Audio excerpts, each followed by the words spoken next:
looking at how to check that your writing is perfect. You're going to end the session fully clear on exactly how you are actually meant to check your work. You're going to have all of the grammar knowledge that you will ever need, ever possess, in order to be able to check your writing, to make sure that the basics are never, then we're never going to have issues with that. So the only questions that you're going to have is then how do I add complexity to my writing? But we should have no other gaps at the end of this. And you'll be able to see what did I already know, and therefore what do I need to focus on? And then you're going to end the session looking at your next steps. And I'm going to walk you through, based on what your next steps are, what you need to therefore submit and to get feedback from me, so that you are consistently making that progress. Okay, so with me, and we will look at, then once I've done that, then there'll be some Q&A for us, and I will switch off the recording, because if you show up live, that's where you get to ask those questions. Okay, and so there will be some time for Q&A, and then we can go. Right, so this is just teaching. So what you want to be doing is you want to be filling in your notes. So we're looking at how to actually check that our writing is perfect. And there are two really clear steps that you want to actually take. Okay, the first thing that you want to make sure that you know is what type of word you are looking at. So, sorry. So nearly all of the grammar rules in Spanish link back to these four types of words. Okay, you'll want to check, is it a noun? So is that a person, a place? Is it a thing? Some examples in Spanish: profesor, ciudad, mochila, for example. Is it an adjective? Now these adjectives describe the noun. So bonito, cansada, grandes, for example. Or is it a verb? Is it showing what somebody is doing? So hablar, fui, comemos. Or finally, this is one that a lot of students actually miss, is it a preposition? So do they link, is it linking part of a sentence? So a, en, de, por, para, okay? And when we look at the different grammar rules, they are connected to these four types of words. Okay, so once you're clear on what type of word you are therefore looking at, you can then ask yourself, what rule do I therefore need to follow? So first question, what type of word am I looking at? Then we're looking at what rule do I actually need to follow.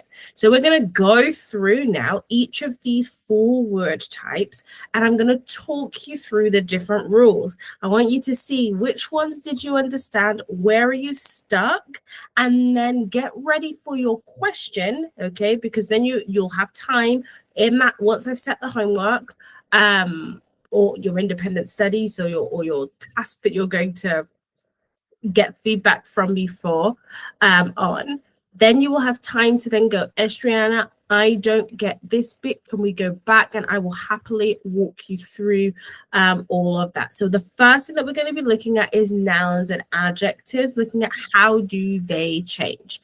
Okay, so nouns and adjectives have two rules that they change by, and there's a reason why I'm starting with this, because this is what you learned in year 7, and this is the reason why a lot of students don't understand verbs. But you've got to understand that it is binary. It is just focused on these two types of words, nouns and adjectives. They change based on these two key rules. Their gender. So is it masculine? Is it feminine? Or their number, is it singular or is it plural? So when you see a word and you're like, this is a noun. Oh, this is an adjective. Okay. The only two things I need to be thinking about is gender and number. Okay. Now, if it is a noun, you want to be checking that if you've got the right noun, the right word. Okay. Have I got the correct article? So have I actually chosen between like a this, a pen, a drink, a phone? Or do I want to say the pen, the drink, the phone? Okay.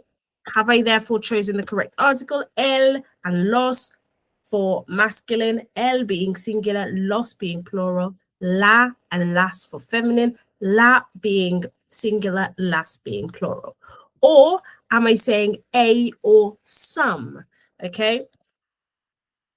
Am I using un or unos for masculine, unos for plural, una or unas for feminine nouns, unas being plural? So you've got, for example, el chica, or you can have el chico, or you can have los chicos. I was reading that one for a minute. La chica, las chicas. Una mesa, unas mesas. Okay? So have we checked the article? If it's the adjective that you're looking at, your question is, do these agree? Okay, does this adjective agree with the noun that it is describing? So what noun is it describing? Okay, for example, niño.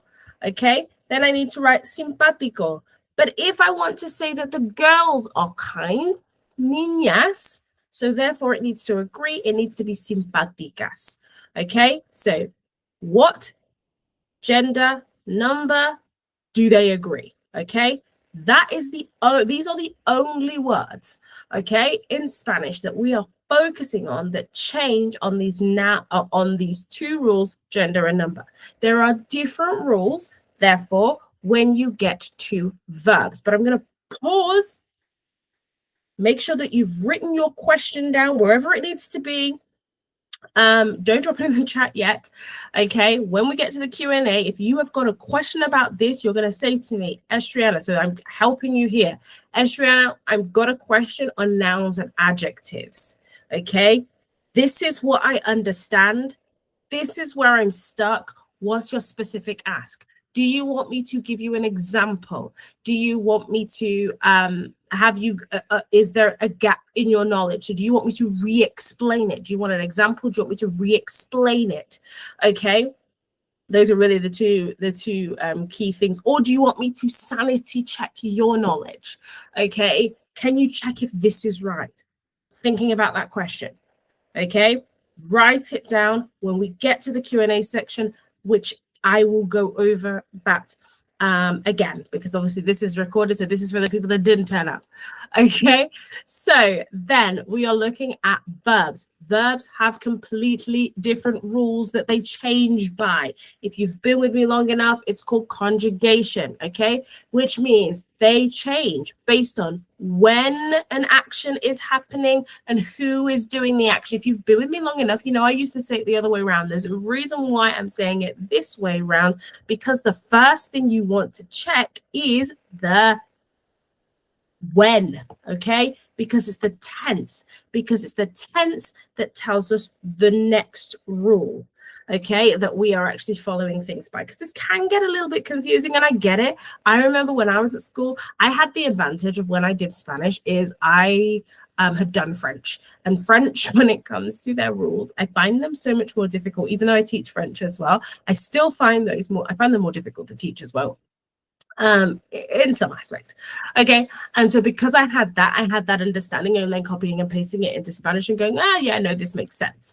But when I first understood this idea of verbs changing, nobody explained it to me like this. I've created this explanation, okay, but I found it quite difficult to grasp. So I get it. I've been doing this for far too long now, okay, so it is a difficult concept, so that's why I'm explaining it like this. So the first thing you want to think, okay, have I found a verb? Excellent, this word is a verb that I am using. When is the action happening? Okay, this is therefore what we need to, is it happening in the present tense? Is it happening now? Is it happening in the preterite tense? Is it happening in so it's something that happened in the past, but I forgot to actually change these notes. Okay, so this has a clear action that ended. Okay, clear action that ended in the past. Okay, so an unclear ending is the imperfect tense. Okay, is it in the near future? Is it something that you are going to do? Or is it the conditional when I'm talking about would do? Now, I always say this whenever I get to this word. Would in Spanish is not a word, it's a tense. So now that I'm clear on when I'm going to use this, so I'm clear on the tense, when it is happening, now I am therefore clear on the what structure, what set of rules am I going to choose? Okay, so if it's the present tense, I know that I've got 2 clear steps, okay, to choose the second part, which is answering this who is doing the action, okay? I know that my steps, these are the rules, so I'm narrowing down my focus, my structure. I know that I need to remove the AR, ER, or IR, and then I need to add a set of endings. The same rule happens in the preterite, it's just a different set of endings, and we're going to look at those. Okay, we're going to remove the ending, and then we're going to add, but it's the preterite endings this time, okay, which is one of the past tenses. The imperfect tense, again, we're going to remove an ending. We know this, but we're going to add the imperfect tense endings. But that's not always the same rule. So if I know that I am talking about what I am going to do, what somebody is going to do, what he, she, we, whoever is going to do, I'm in the near future tense set of rules, I have a different structure that I need to follow. Okay, and that structure is I need to use the verb ir in the present tense. That has to be conjugated, so I've got to change it. That is telling me a key piece of information. We're going to look at that in a second. Then I'm going to have the word a, and then I'm going to use the infinitive. Okay, remember how I told you at the beginning of the session was going to feel like a fire hose to the face? It's absolutely okay, but this is information that you need to just go over and over and over again. The only reason I know this is because I've literally just gone and taught this so many times. I learned it myself, but actually I got really good at this by teaching it. Okay, so that's the structure. That's the set of rules that I need to follow. Again, something different happens with the conditional. So when I want to say would, I am not removing anything. Okay, I'm actually not changing, getting rid of anything. Instead, I'm sticking with the infinitive. So I need to know this infinitive, and then I'm going to add the conditional tense ending. So I'm not removing anything, I'm adding the conditional tense endings. That's incredibly important difference when you're looking at the conditional and the imperfect tense verbs when they are an ER or IR verb. Okay, so that is the structure. So now we've got us, now we know when it's happening, and therefore we have a structure we therefore have to subscribe to, a set of rules to then help us answer this second question, who is doing the action?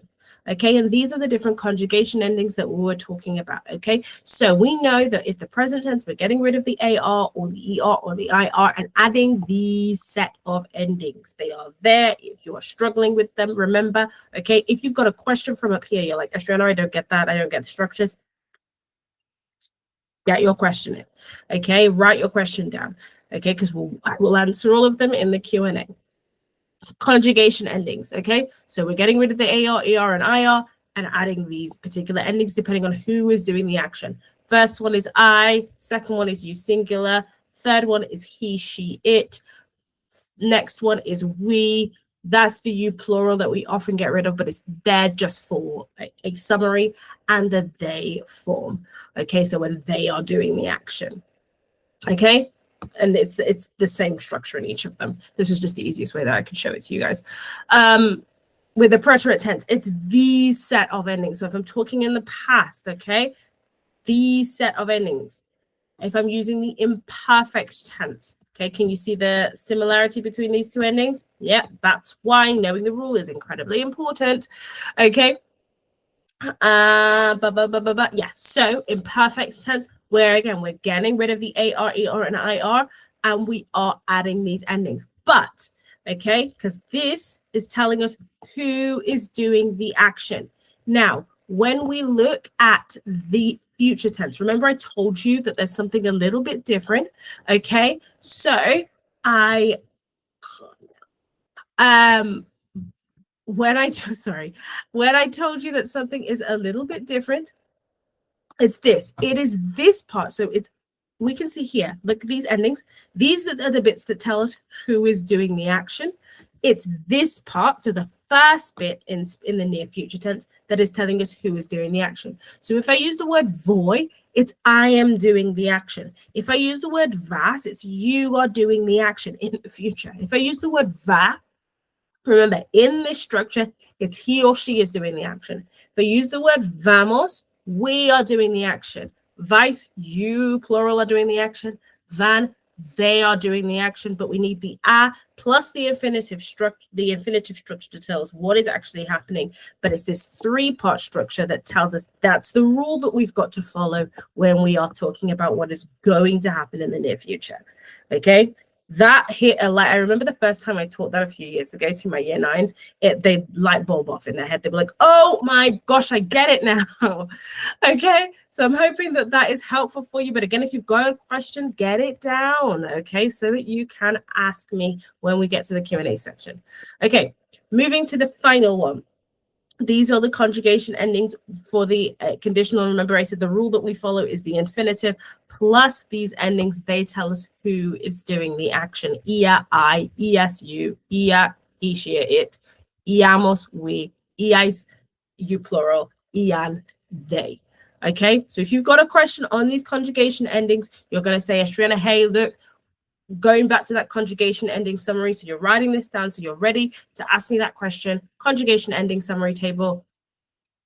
I don't get it. Okay. Not I don't get it. That's not a good question. Okay. Could you please walk me through how I would use this? Okay. For this particular verb.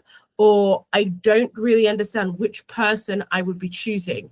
Okay. So if I want to say I in the present tense, which one do I choose? Or the preterite tense or the imperfect? Maybe the near future. You didn't get a light bulb moment in here.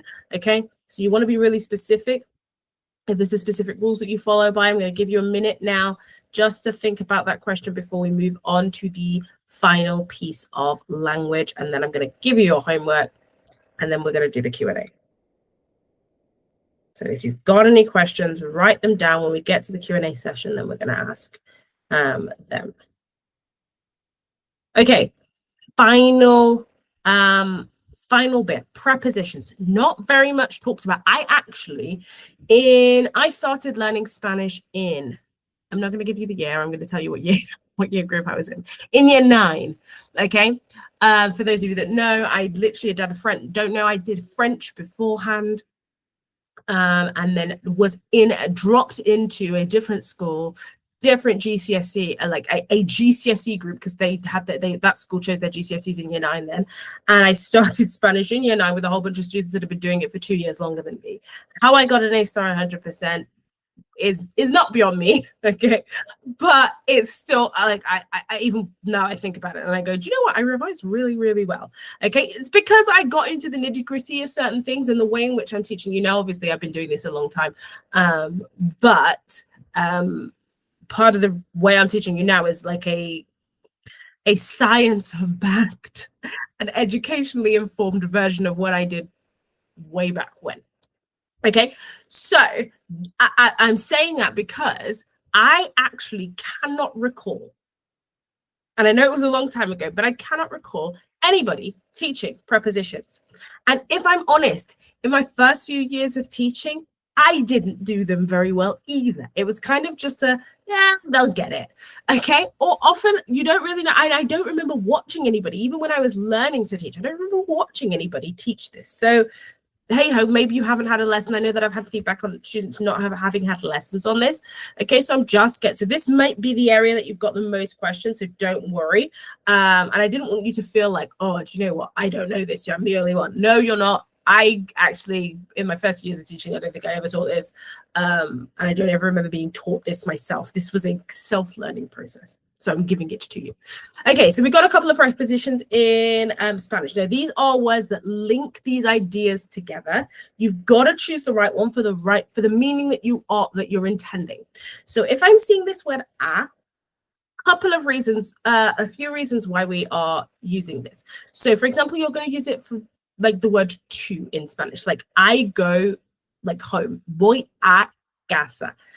We know that we're going to use it after the verb ir in the future tense, okay? Think of it like in the future tense, like you're going to, like I'm going to do this, voy a, and that's where that a is, okay? I don't know why you can't see my arm from there. But okay, but you're also going to use it for the impersonal a. So for example, you use it when you're like before you're giving an opinion somebody else's opinion. So you wouldn't just say like mi madre le gusta, you say a mi madre le gusta, okay? Like to my mom, she likes. It's just how we do it in Spanish. Another one is where you are going to like visit somebody, not a place, but a person, okay? So voy a visitar a mis padres. I am going to, voy a visitar a mis padres. I'm going to visit my parents, okay? Like to my parents. Or I'm going to help my mom. Voy a ayudar. I'm going to help a mi madre. I'm going to help my mom. So those are the common ones that they happen and playing video games. Like voy a jugar a los videojuegos. Same with football. Voy a jugar al fútbol. Okay, so there's that a that exists there. Those are the ones that I'm thinking are GCSE, that we see in GCSE at the top of my head. Okay, next one, N, in, on, or at a place. So it's like en casa, like I am at home, okay? But it's literally only at a place. You're going like, yeah. So, or you can say it like en la escuela. So estoy en la escuela. I'm like at school. Okay. De is like for from, or you are saying like it belongs to this person. So la casa de Juan. So it's in English, it would be John's house, Juan's house. But we would say the object that the thing that belongs to the person, de, and then the person. Another one that is so often that I see when students go el cumpleaños, no, mi madre's cumpleaños, that's English. El cumpleaños de mi madre, of my mom. Okay, that's a really good one. Por and para can be confusing. Cause, time of day, movement through a place. The most common one you're going to hear is like in the afternoon, you're going to want to use in the afternoon, in the morning, in the evening. Por la tarde, not in, okay? Because it's that time of day. Por la tarde, por la mañana, okay? Okay, and there we go. And then para, that purpose or recipient. So it's para ti, para estudiar, para mañana. You also use it for like in order to. So para aprender más, in order to learn more. That's the best. I don't know why I came up with that. Okay. So couple of preposition warnings. So you don't use en for those time phrases. So you wouldn't say like en lunes for like on Monday, or en el fin de semana for like on the weekend. It's el lunes, el fin de semana. So don't use en before those time phrases. And I've done the por one and the para. We've done that. Absolutely. Okay, we've done it. We've done a good job. Okay, so your grammar checklist. Everybody has this. Okay. So you're going to use your grammar checklist like a detective. So this is like our recap. When it's a noun, you're going, did I choose the right article? Does it match the correct gender and number? Okay. Adjective. Does it agree with the noun? Is the adjective in the correct position? Really important. Where do they come? Verb. Have I identified the tense? Have I identified the person? Have I applied the correct rule and ending? In that order is incredibly important. Preposition, did I choose the right one for the meaning? Am I avoiding, for example, en for time and days, which should be yes. And did I imply the impersonal at where needed? Those are some really good questions to answer. And if you can answer all of those with yes, I have, or yes, I am, then your writing, it's most likely, I'm like 99.9% sure that unless there are the only areas that there may be issues will be complexity, which is for another day. Okay, so I didn't actually, I forgot to give you a moment to ask any questions surrounding the preposition. So again, make sure that you've got that down. Hey, Estrella, we're talking about prepositions. You might even have a question about the grammar checklist. Okay. If you do, I'm going to give you a minute before I walk you through what your homework is. Then I am going to shut off the recording, and then we will go through any questions and walk through this slower so that you've got clarity and you can walk away and head away and do that task for me.